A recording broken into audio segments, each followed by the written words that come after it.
Hey everybody, it's Alyssa. Welcome back to my channel. So you're probably confused by the title because I literally just got my snails recently and put them in their enclosure, but that enclosure that I got for them is just really hard to clean. It's really pretty. It works great to keep the humidity in, but it's really hard to clean because it only opens on the little top bit. So I wanted to get something that was a little bit easier for me to clean and also a little bit cheaper. So I'm going to show you guys what I got, and then I'm just going to be putting their new stuff together. I wasn't going to film this, but I figured you guys would ask a bunch of questions if you saw that they were in something different. So I figured I would film it and show you me upgrading their enclosure to something a little bit bigger. So first I have a bag of moss. So I got this from Etsy. This is real grown moss, as you can see.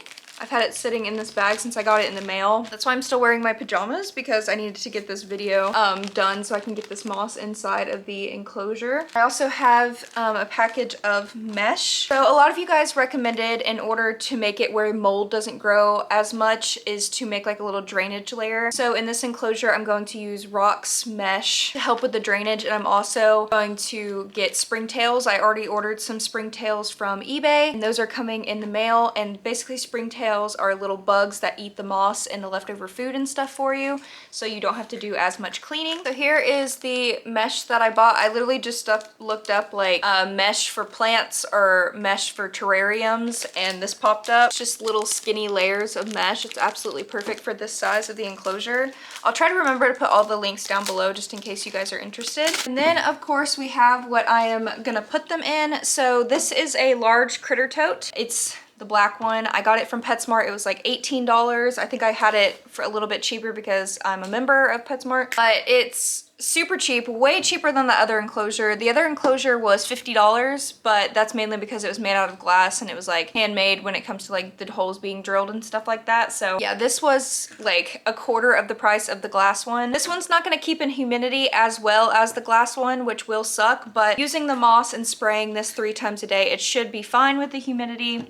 Shouldn't have any problems with it. And I like that there is a little hole up at the top right here. So if I just need to do something really quick, I can open that up. As you can see, it's way bigger than the other one. This one is kind of like a 5-gallon tank. Like, that's how big it is. So yeah, I'm just gonna go ahead and start putting the stuff in. I took the old stuff out from the old enclosure, like the mushroom and the little pot, and I'm gonna reuse those. And once I get everything inside, I'm going to take some of the soil and moss from the other enclosure and put it in here as well, because the snails have already put their own bacteria that they thrive in inside of that enclosure, so I don't want to completely strip it away from them. So I will be putting that in this as well. If you guys want a cheap snail enclosure, these totes that you can get from PetSmart or Chewy or online anywhere are really great sizes for snails. This is the large one. They didn't have extra large in stock. I would have gotten extra large if they had it. But this one works really good, and I like that it had a black top because it kind of matches my bedroom a little bit better. So now I have a bag of rocks outside that I need to go grab, and I'm also going to boil the rocks real fast. I'm gonna put them at the bottom of the enclosure, and I'm gonna kind of show you guys what I'm doing so you can kind of get an idea of the best way to make the enclosure.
As you can see from the size difference, the new one on the left is definitely a lot bigger than the one on the right. You can definitely tell more in person than you can tell on camera, but I'm gonna go ahead and put the snails into the new one and add some of the old dirt and stuff from the new one. And then I'm going to clean out the old one and possibly turn that into like a crystal terrarium. So let's go ahead and do that real fast.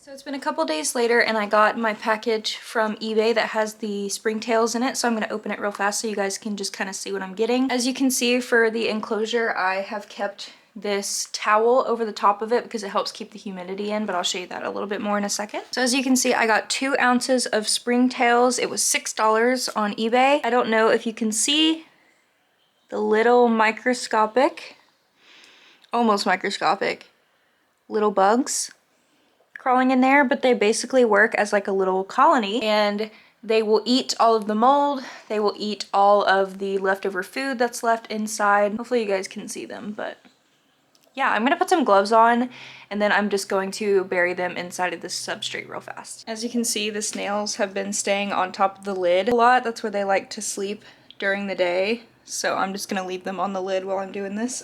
Okay, I tried to get a better angle. Sorry that the lighting is not the best, but basically what I'm gonna do is I'm just gonna like dig this a little bit, kind of make like a little hole, and then I'm just going to open this, and they just like jumped around everywhere. That was really funny, but I'm just gonna pour them in there, and then I'm just going to bury it.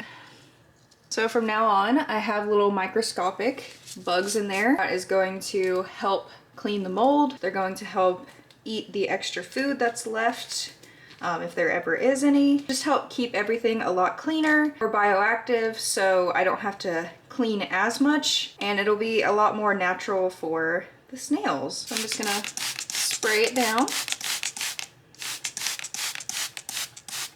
Alright, so I just carefully put the lid back on. As you can see from the little trails right here, they're like slime. I don't even know if it's called slime, honestly. Whatever like type of discharge that they have while they like slime around, it stays on the side of the enclosure like that, which looks pretty cool. It looks like little trails. But as you can see the rocks down here, the mesh, the soil, and then we have the bugs in there. So if you guys have any tips, just in case maybe if I'm doing anything wrong, I did do a lot of research on them, but just in case there's something you have any recommendations on, I have been keeping this covered and only having the top bit right here showing that they can breathe out of, just to keep the humidity in, and it's been working really good that way. I've been spraying it 3 times a day. They're eating good. They have so much more room now. I mean, they're honestly doing really great. So I hope you guys enjoyed this video. I don't know when I'm gonna make a snail video again. If you have any snail recommendations, then definitely let me know. I will do them. If you guys are following my beta fish content, I do have a beta fish coming. I ordered one in the mail. It's coming soon. I have a picture of it on my Patreon if you want to see what he looks like early. I'm not probably going to have the video up for at least 2 weeks. So if you want to see my new fish, I have it on Patreon down below. I also have all of my social medias down below as well. But I love you guys so much, and I'll see you next time. Bye guys!